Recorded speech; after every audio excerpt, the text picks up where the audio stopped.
Hi everyone and welcome to episode 2, Straight Up Mental Health with myself Heather. And myself Kevin. And today's episode is all about thought process and negative thoughts. By the way, this podcast is brought to you by Mullins Therapy, mental health therapy to get you on top and to keep you on top of your mental health online and in person. And to find out more, please click the link in the description to find out all about that life-changing therapy.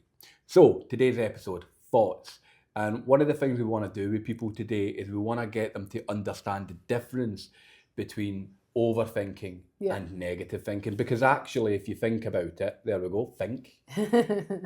Overthinking doesn't hurt you. No. Negative thinking does. Absolutely. And there's so many different names for it. Intrusive thoughts, debilitating thoughts, damaging thoughts, obsessive thoughts. Yeah. But actually, they all do the same thing. They make you feel negative. They make you feel either anxious or sad or depressed or panic or indeed fearful. So it's those thoughts that we're really interested in today on this podcast. Because if you think it and you feel bad, then we need to do something with that. But if you think it and you feel nothing, then what do we need to do about that? And people will say, I'm a terrible overthinker. Mm-hmm. And we'll say, okay, what have you been overthinking? Well, I've been deciding, should I take a new job or should I stay in the job I'm in? And you've thought about that for how long? Well, I've thought about it for a good few days now. Yeah. Right. Have you felt anxious, panicked, sad or worried? No. Right. Yeah. So it's a processed thought. How many thoughts a day do you think we get? I would say around 60 to 70,000 thoughts per day. That's exactly what happens. Yeah. We get up to 70,000 thoughts a day, and most of them just spiral around your mind and you don't even know they're there. They're just there. They don't do anything to you. They don't cause any negativity. They don't cause any inspiration. They're just things that float about in your mind. Yep. That would be called level 3 thoughts. There is a level 2 thought process, and these thoughts you're going to be aware of them. What do we call level 2 thoughts? Process and reminders. Have you ever woke up, right, Yep. and went, oh my God, I forgot to pay that bill. Oh my God, I need to go and put fuel in the car today. Yeah. I nearly forgot. Yeah. You ever said I nearly forgot? All the time. You never nearly forgot. Those thoughts originated at level 3, just normal thoughts, just up with the 60 to 70,000. The closer to the event, the more important they became. They dropped themselves down to level 2. And that's where you go, oh, I nearly forgot. You remember it, you do the thing, thoughts away. There you go. Didn't hurt you. Level 1 thoughts. Intrusive, damaging, negative, hurtful, debilitating. Those are level 1 thoughts. And it's really level 1 thoughts that we need to do things with. But before we show you how to tackle level 1 thoughts and remove them completely, the methods and techniques we're going to show you in this podcast today are literally, and I'm not over-exaggerating it, they're life-changing, aren't they? Oh, they definitely are. Because it'll allow you to be in control of your thoughts. And thought mastery, as we call it, is one of the biggest flexes you could have in life, I promise you. When you can master that, everything else is really, really simplified for us. Yep. So we're going to show you how to do that in the second half of the podcast. Question. Yes. What are thoughts? Thoughts? Thoughts are just questions. It's inside our head. And that is the perfect answer. Yeah. Every thought is a question. Yeah. Think about your whole day today. Oh, yeah. Yeah. Every thought has been a question. What time you getting up at? Question. What you having for lunch? Question. What you wearing? Question. What you having for dinner? Question. Did you pick the kids up from school? Statement. Ah, there you go. Every thought is a a question or an observation. Yeah. And the observations tend not to hurt us. Yeah. There's another 2 steps to that, because the thoughts are the question. Yeah. There is also an answer, and then there's an action. Yeah. So our thought process goes, when am I waking up? 6 o'clock, up we get. Question, answer, action. Mm-hmm. What am I wearing? Jeans and a shirt. Question, answer, action. Mm-hmm. When am I leaving the house? 8 a.m. Question, answer, action. Yeah. Everything in your life today has been question, answer, action. And the negative thoughts aren't question, answer, action, because they'll start with what if or why. Mm-hmm. If your thoughts start with what if or why, they would be classed as negative, because why is past tense. It's kind of like you're looking back. The thing with this is, if you were going to get the answer for that, you'd have got it the first time you asked that question. Yeah. And what if is in the future. It's not happened yet. You're asking about something in front of you. Yeah, like what if I go out and go to the shops and people look at me? What if I go out and someone says something to me? again, you're asking future-based questions. Yeah. At what point in people's lives did they become psychic mediums where they can predict the future? They didn't. Therefore, if you ask a future-based question, right, Mm-hmm. and you can't predict the future, because none of us can, Mm-hmm. as individuals, what we must do is we must make up the answer Yeah. and hope for the best. Yeah. Here's the kicker. We make up the worst possible answer Very true. and hope for the best. And it's whilst you're making up the worst possible answer, it's whilst you're feeling you're most anxious, you're most panicky. Yeah. And here's a simple rule for life. You want a better life? You want a better mental health? Ask a better question. Mm-hmm. Can't be that simple, Kevin. It No, absolutely is. you're just not doing it. Yeah. And if you want a better life, you have to ask a better question. Negative questions start with why or what if. If you insist on it, and I'll prove it to you right now, if you insist on it, I need you to do something with it. Let's say you're worried about, going outdoors and you're worried about people judging you or talking about you or people observing you. Yeah. And you say, what if I go out there and people talk about me? Let's do it together. What if I go out there and people talk about me? Ask yourself right now, what if I go out there and people talk about me? And you'll notice you'll start to feel that anxiety building, right? Yeah. Yeah. That negative question created that thought. That thought then creates that feeling. Yeah. Okay, I want you to add one word to the question. What if they don't? What if I go out there and they don't Yeah. talk about me? Yeah. What if I go out there and they don't talk about me? Ask that question. Mm-hmm. What if I go out there and they don't talk about me? Notice what it makes you feel right now. Changes the dynamics altogether, doesn't it? And it certainly isn't anxiety. No. And that's how simple it can be. Yeah. It doesn't need to be we spoke about this last week's podcast.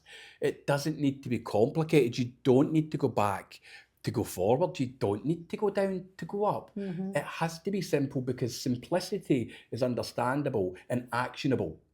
Mm-hmm. Simplicity is understandable and actionable.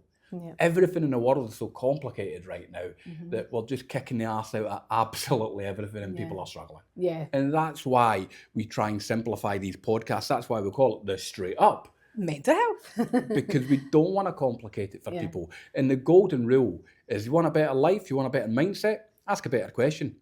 And bad questions and negative questions starts with why or what if. Mm-hmm. And if you're going to ask those ones, change them. Add one word to the question and it will completely change the dynamics of it. So that's one way of doing it. And honestly, if you try that today, anybody that's listening to us, really, really give it a bash.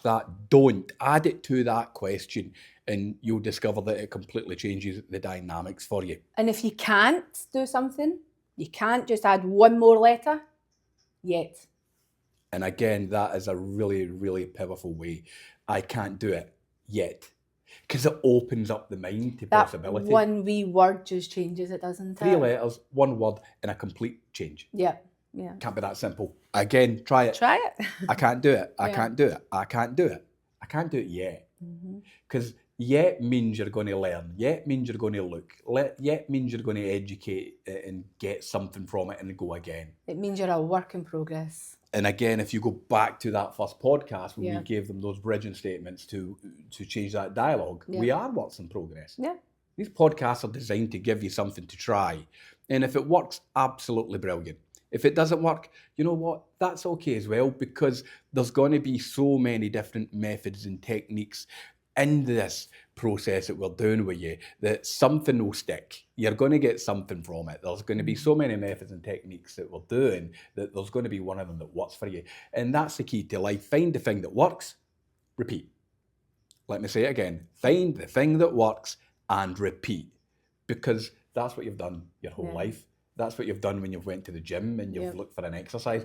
That's what you've done when you've searched for a partner and looked for a relationship. You found something that worked and you've repeated it. Yeah. It's a secret to life. And people are like, you've made that sound really simple and easy. It's because it is simple and it is easy. And life is easy. I will die on the hill. Life is easy. But people just make it overcomplicated. Every don't they? single time. Yeah. And that came from Confucius. Yeah. And it was as accurate thousands of years ago as it is today. Mhm. Life is simple, yet human beings insist in overcomplicating Complicating it. it. So moving on, let's say you don't manage to change that question, right? And you get that negative, intrusive thought that you're not good enough or people are talking about you or something like that. we're going to go through about 3 different methods and techniques today Yes, we with are. you. So this method and technique is to turn down negative thoughts, and we call it turn it down. So you've got a negative and intrusive thought, and it's like replaying. We're going to turn it down. Yes. How do we do that? Right, if it's safe to do so, I would like you to close your eyes for me. That's it, close your eyes. Now, I want you to imagine that you've got a blue square and a yellow 10 inside your mind. Now, that is your volume intensity control button. And it's up at a 10. It's really, really, really loud. And what we're going to do is we're going to turn it down. We're going to go for a 10 to a 9. 9 to an 8. Just gets quieter and quieter. 8 to a 7. 7 to a 6. Quieter and quieter again. 6 to a 5. Quieter and quieter. 5 to a 4. 4 to a 3. It just gets quieter and quieter again. 3 to a 2. 2 to a 1. It's quieter and quieter. And 1 to a mute. Now it's very, very quiet. I'd like you to open your eyes. Take a nice deep breath in and out. And you should notice now when you look for that same thought, that intrusive thought, that debilitating thought, that negative thought, you should notice now that when you look for it, it's extremely difficult to get it. Now, if you've done that technique and the voice in your head, your voice in your head has dropped all the way down to a 2 or a 3, well done. What do you think we're going to suggest that you do again right now? Do it again. Because repetition creates consistency. Yep. So if you've managed to turn it all the way down, but it's still there, do the process again. Yeah. If you've done it and it's not there, excellent. Yeah. You might think, oh, it's only at a 6, it's not quiet enough. Do it again. Over and over and over again until it's down at that mute and it's really quiet. And it's at that point you then jump back in. I am a work in progress. I can, I will, and I'm going to give this everything. You empty that mind and you refill it with the positive, with the strength, with the fact, with that belief system that we spoke about on episode 1. If you've not tuned into episode 1, please do so after this one, and these comments and these sentences that we're using will make perfect sense. Remember, this is brought to you by Mullins Therapy, mental health therapy to get you on top and keep you on top of your mental health online and in person. Please click the link in the description of this podcast to find out more about that. Moving on to method 2, there is another way, and people will say, how come these work, Kevin? How is this possible? Let me ask you this. Have you ever, put your hand in front of you and looked at your hand and said, that is just crazy. It's covered with flesh and bone and cuticle, and there's little hair and nail, and the fingers bend forward, but they don't bend back, and I can touch my fingers that way, but I can't. That's just an amazing thing, that hand. Have you ever done that? Yes. Have you? No, Of course you've not. Why? Because you've had it your whole life. Yeah. And anything you've had your whole life, you don't question. And that's why you've never questioned or challenged effectively your thoughts, because you've not been doing it. And this is a really, really cool way of doing it. And it's a question. And we're going to get ourselves to ask ourselves a question. And it's called, what's my next thought? Heather, tell us a little bit about that. Okay, I want you to close your eyes for me. And when you get that negative feeling, and I want you to close your eyes and ask yourself this question. What's my next thought going to be? Really ask yourself, what's my next thought going to be? What's my next thought going to be? What's my next thought going to be? What's my next thought going to be? Open your eyes. Tell me what your next thought is. You should notice the only thing you've got is what's my next thought going to be? Which isn't an anxious thought or a sad thought or a debilitating thought. It's just a thing, isn't it? Yeah. Just one of those 60 to 70,000. Yeah, because thoughts do not like to be challenged. Absolutely not. They scramble about for the answer when there is no answer. Yeah. They simply dissipate. Yeah. And so far, we've taught you how to turn it down. We've taught you how to change the question, and we've taught you how to challenge it with what's my next thought going to be. And if you apply those every time you get those thoughts, Mm-hmm. you're going to win. And here's the thing with that, we really do need you to be really, really consistent. We need you to go with all your energy, with all your focus. And I know it's difficult and I know it's hard because I've been there, but you know, your depression and your anxiety and your fear and your panic and your sadness, it don't give a shit. It don't get tired. It doesn't stop because, you know, you're having a tough day. It just keeps going and going and going. So we're imploring you to keep going and going and going, because as a person, you're stronger than the thought, than the emotion. Yeah. Let me repeat that. As a person, you are stronger than the thought and the emotion, but you need to go at it the way it goes at you. So they thoughts can go at you at about 60 mile an hour. Yeah. Need you to do this at 100 mile an hour, keep going over and over. You think, this doesn't work. I've only done it once or twice. It's not enough. It's not enough. That's a really cool metaphor, actually. Yeah. Thoughts travel at around 60 miles an hour. Yeah. You go at 100. Yeah. And again, force majeure, right? You're going to go at 100, you're going to crush. Yeah. You're going to steamroller that. Yeah. And it's that adaptability, it's that flexibility. Is if it doesn't work the first time, change the method, go again. If that method doesn't work, change the method, go again. Yeah. If that method doesn't work, change the method, go again. But you keep going again and again and again. Is there any other ways that you think the listeners could use and find helpful? Yeah, a really good one for negative and intrusive thoughts is challenging it again with stop, what's the point, what good do you do me? I have to be honest, this is probably my go-to method when I teach people how to challenge negative thoughts. This is definitely one of my go-tos. Yeah. Because it's so impactful and it's so powerful that you open your eyes at the end of it and you're like, wow, what happened there? Yeah. Oh my God. You know, it's that light bulb moment. This should give you that instant flick, as it were. So, sorry for butting in. Keep going, please. So negative intrusive thought again, close your eyes. When that negative intrusive thought is really, really taking over, I want you to scream at that thought. Stop, what's the point? What good do you do me? Like really shout at it. Stop, what's the point? What good do you do me? Stop, what's the point? What good do you do me? You serve me no purpose. Stop, what's the point? What good do you do me? And by challenging it and asking that question, because what's the point, what do you do me, is a question. A question demands an answer. It has no answer, it shuts down. So again, take a little moment. You know, you can practice this in the comfort of your own home. You can practice this in your bedroom, in your bathroom, in the kitchen when no one's looking. Remember, all these methods, all these techniques that we're teaching and we're asking you to think about, they're all done internally. They're not done externally. No, because you're not going to walk about the house or be at your work or in the shopping mall and thinking, stop, what's the point, what good do you do me? Internally. Where are your negative thoughts, internal or external? Internal. And that's why we're doing it Yeah. internal.